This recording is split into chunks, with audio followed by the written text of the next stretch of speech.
میرے اہل سنت سے میرے سوال ہے کہ تلاوت سجدہ ایک ایک کر کے دے سکتے ہیں یا ایک ہی نیت سے چوتھا سجدہ کر سکتے ہیں، یا جزاک اللہ رحمہ فرمائے۔ جب تلاوت قرآن کر رہے ہیں، جو قرآن پڑھتے ہیں رمضان شریف میں، تو یہ ہوتا ہے کہ سجدے، تو اس میں آیت پڑھی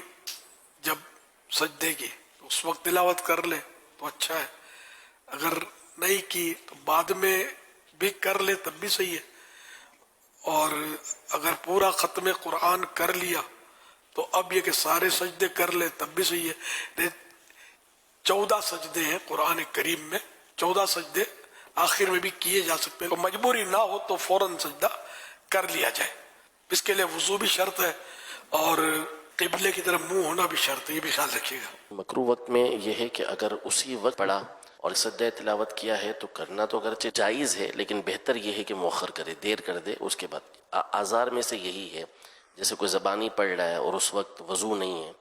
تو اب وہ وضو کسی وجہ سے نہیں کر پا رہا تو یہ بھی تاخیر کا ایک عذر بنے گا۔ اسی طرح مکروہ وقت کے اندر پڑھا تو بہتر یہ ہے کہ اس کو